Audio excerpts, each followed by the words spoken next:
शांतिपुर नामक एक सुरम्य गांव में, जो एक रहस्यमयी और घने जंगल के किनारे बसा था, एक जिज्ञासु युवती माया रहती थी।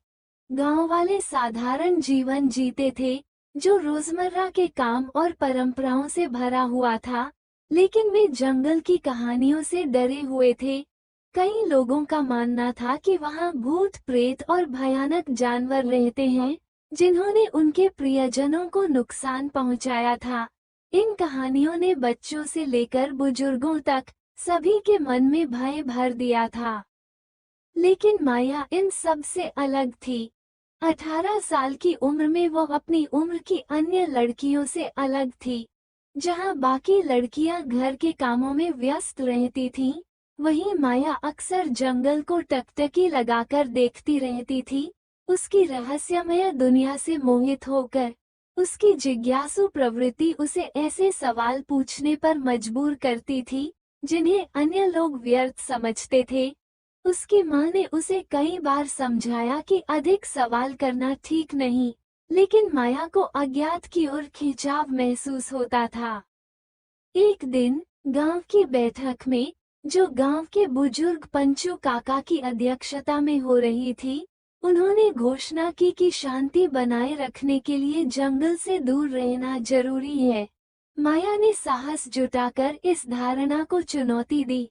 उसने कहा कि जब तक वे जंगल को खोज नहीं लेंगे, तब तक वे ये कैसे जान सकते हैं कि वो वास्तव में खतरनाक है या नहीं। गांव वालों ने हैरानी से उसकी ओर देखा, लेकिन माया ने ठान लिया था कि वह जंगल में जाएगी।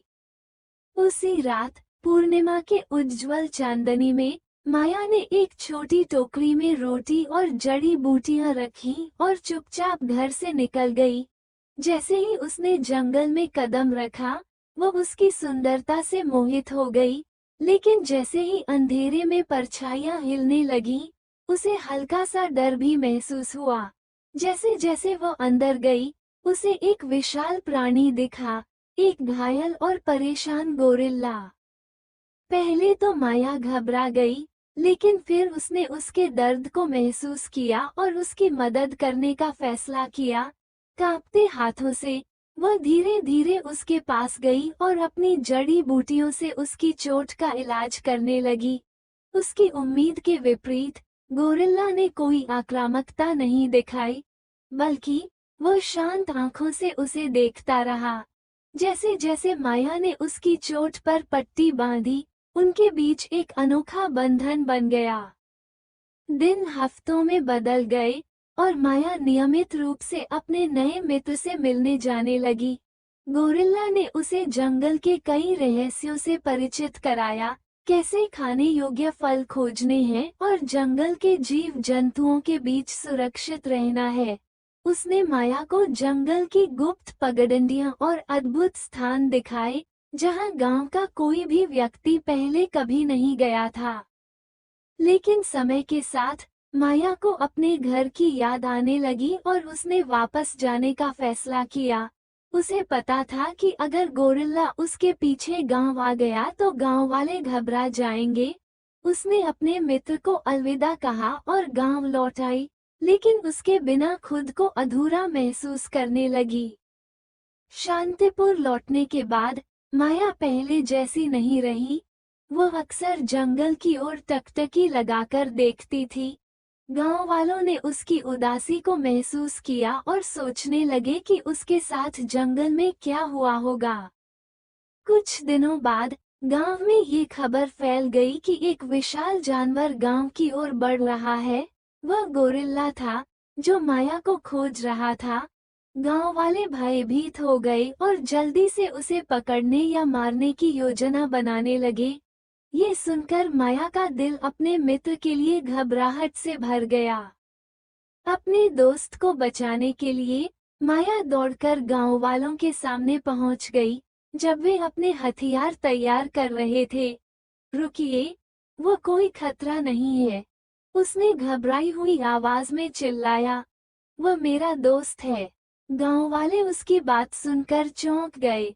उन्होंने पहले कभी किसी को किसी जंगली जानवर के प्रति इतनी निष्ठा दिखाते नहीं देखा था। माया की दलीलों के बावजूद गांव वालों का डर उनकी समझ पर हावी हो गया। अफरा तफरी के बीच माया उनके और गोरिल्ला के बीच खड़ी हो गई और उनसे विनती करने लगी कि वे अपने डर से ऊपर उठकर यह समझें कि वो सिर्फ दोस्ती चाहता है।